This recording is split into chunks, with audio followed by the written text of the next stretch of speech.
رسول اللہ صلی اللہ علیہ وسلم نے ان سے فرمایا، علی، 3 چیزوں میں دیر نہ کرو، نماز کو جب اس کا وقت ہو جائے، جنازہ کو جب آ جائے، اور بیوہ عورت کے نکاح کو جب تمہیں اس کا کوئی کفو ہمسر مل جائے۔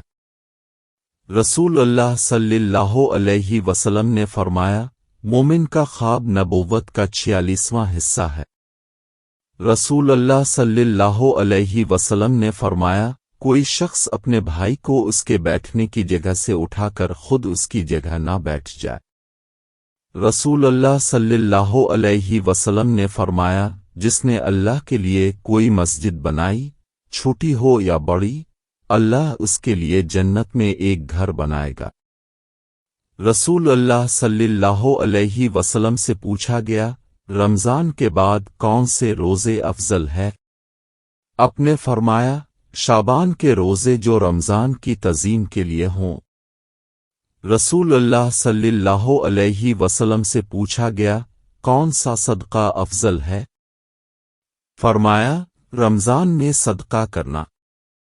ہم رسول اللہ صلی اللہ علیہ وسلم کے ساتھ ایک جنازے میں نکلے، اپنے کچھ لوگوں کو سوار دیکھا تو فرمایا، کیا تمہیں شرم نہیں آتی؟ اللہ کے فرشتے پیدل چل رہے ہیں اور تم جانوروں کی پیٹھوں پر بیٹھے ہو۔ رسول اللہ صلی اللہ علیہ وسلم نے فرمایا، تم اپنے مردوں کی اچھائیوں کو ذکر کیا کرو اور ان کی برائیاں بیان کرنے سے باز رہو۔ رسول اللہ صلی اللہ علیہ وسلم نے فرمایا، جس نے کسی مصیبت زدہ کی تعزیت ماتم پرسی کی، اسے بھی اس کے برابر اجر ملے گا۔ رسول اللہ صلی اللہ علیہ وسلم نے ایک کوڑی کا ہاتھ پکڑا اور اسے اپنے ساتھ پیالے میں داخل کیا، پھر فرمایا، اللہ کا نام لے کر اس پر بھروسہ رکھتے ہوئے اور توکل کرتے ہوئے کھاؤ۔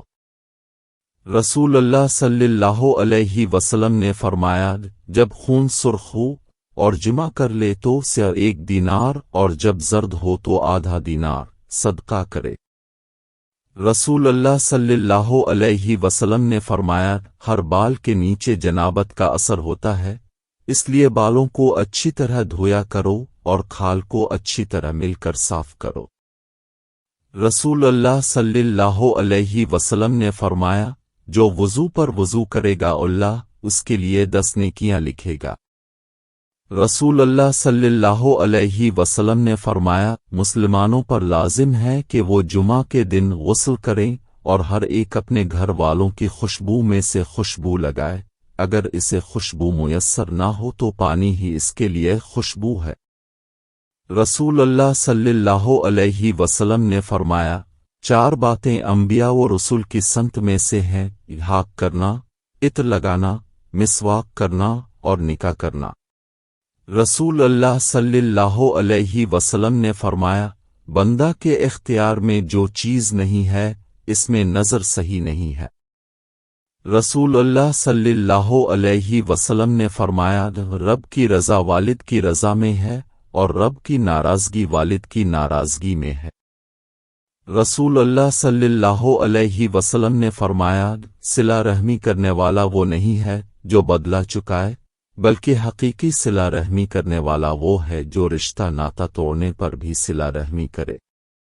رسول اللہ صلی اللہ علیہ وسلم نے فرمایا، 3 دعائیں مقبول ہوتی ہیں، ان میں کوئی شک نہیں ہے، مظلوم کی دعا، مسافر کی دعا اور بیٹے کے اوپر باپ کی بد دعا۔